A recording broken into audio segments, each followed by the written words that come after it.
Hi there, Sanbonani Molweni. Welcome to Fix Channel. For you here, please subscribe before the end of the video. If returning, thank you for love and support. I appreciate you. Ingxenye esale ku episode 2. Usibindi afuni ukujabula intombi zakhe zingekho noma intombi yakhe ingekho. Le pulse yamnini, umnini uhlanganisa u4. Kodwa sekhona abona ukuthi ngasefike oyi-girlfriend yakhe kule phathi yamnini ona 4. Makuyiphathi nje uMpumelelo uzokwenza sure ukuthi i-girlfriend yakhe ayithole phela iplate.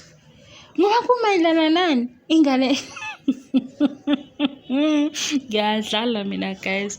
Yenzeka-ke iphathi kamnini kwaba kuhle ney'ngane zikhona, wakhuluma kubaba wakhe ukuthi umnini wezinto zonke uhlanganisa u4 noma yini, kwaba khona akushoyo iphathini engase-cute umnini.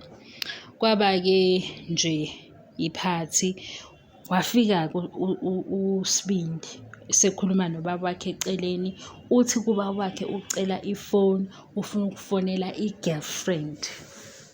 Hayi guys, yazi lento ikawu2. Umseleko ukhululeke kangako noSibindi ngoba phela manje yini ezomenza ukuthi lento ayixoxe phambi kwekhamera uSibindi ukuthi ucela ifoni, ufuna ukufonela i-girlfriend engasabi. Ngoba phela makukhona ukuthi uyasaba ukuthi ubaba wakhe ubezocabanga ukuthi ubaba wakhe ngamshaya nangempama lento ayishoyo. Ibirthday kabhuti wakho omncane una4, yena kuyisiphithiphithi kubo kukuhle, ufuna ukufonela intombi izofika kubo ephathini yengane na4. Hhayi-ke umseleko wathi-ke ngiyazibamba ngiyaziqinisa, angifuni nabantu bebone ukuthi ngicasukile ngoba kukhona nabantu basekhweni, ngoba kwakukhona nomkhulu ukubaba kaMayeni, umkhulu kamnini. Babekhona nje abantu abadala babekhona, nomacele futhi babekhona. Wathi manje akafuni bebone ukuthi usecasukile. Mina ngizibuza ukuthi isibindi sikaSibindi yinto ayibona ukuthi engayenza le noma into ayijwayele, ngoba phela manje yini ezosukela ubaba wakhe athi ucela amboleke ifoni, ufuna ukufonela i-girlfriend, akusho nje aqedele ukuthi ufuna ukufonela i-girlfriend. Mhlawumbe ukuthi athi-ke uboleke ifoni bese usala nokuthi uboleke ifoni ufonela intombi. Ushilo ubaba wakhe wathi le foni ayibolekayo ufuna ukufonela i-girlfriend yakhe. Hayi, ku-right-ke siyadlula lapho, yaba yinhle nje iphathi. Wathi-ke uSibindi kumnqobi, umnqobi-ke umntana lo kasisi kababa uMseleko, lo onebala elikhanyayo. Wase-ke uSibindi kumnqobi mase kuntambama bazohamba shuthi beyobheka-ke le ntombazana befuna ukuthi ifike. Wase umnqobi yena akafuni kushawa nje, ngeke aze ayenze leyo nto, akayi lapho. Baba uMseleko uyahamba-ke la, uhamba yedwa, angazi ukuthi beyikephi le ndawo abekuyona olwandle lapho.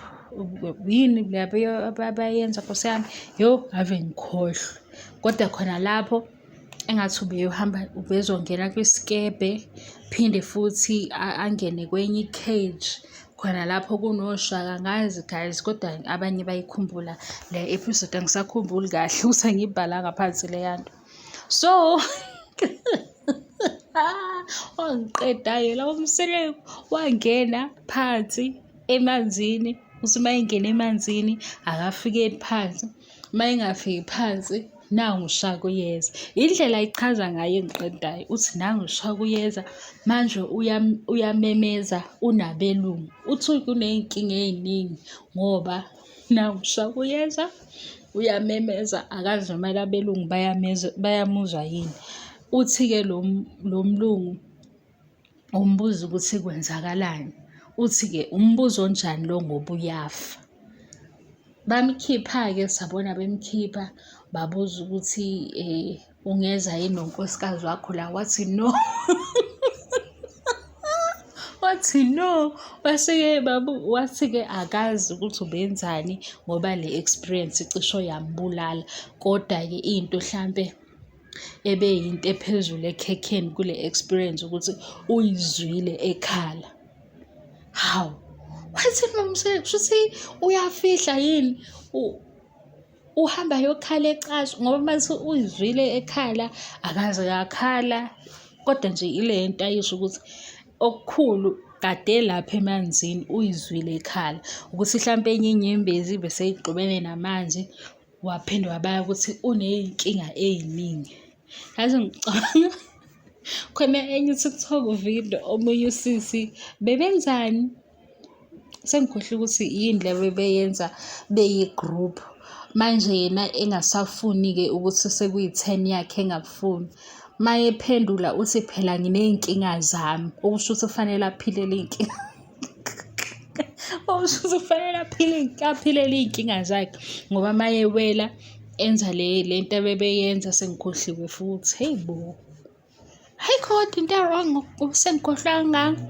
Uthi-ke lo sisi phela ney'nkinga zakhe angeke enze into ezombulala ashiye iy'nkinga zakhe ngemuva. Manje uma esesho njalo ethi nginey'nkinga eziningi, ngavele ngacabanga lo sisi lo. Wabala ukuthi hhayi kodwa mawumuntu fanele uyizwise, fanele uzame nezinto ey'hlukile nje ubefuna ukuyo-experience-a ngoba into angakaze ayenze. Akufanele uhlezi wenza into eyodwa kodwa uthi-ke leya experience iyasabisa. Kube-ke ukuphela ka-episode 2, bekunephathi kamnini, sibona uMacele noMayeni bebhonda. Basixoxela ngoMasawulu, uhlobo lankosikazi awuyena waba negalelo lokuletha uMakhumalo noma lo-accommodate uMakhumalo ngalesa sikhathi aze agcine seba unkosikazi. Iphela kanjalo-ke, sizobuye sihlangane kwi-episode elandelayo. Uthando Nes'thembu sikhuluma ngezinto abazenzile before. Thina-ke abanye sisuke sababamba ku-season 5 no-6. Manje mase sibuyele emuva yonke into nje interesting ngoba vele besingayazi. Ngiyabonga-ke ithuba, ngiyabonga angiqedi.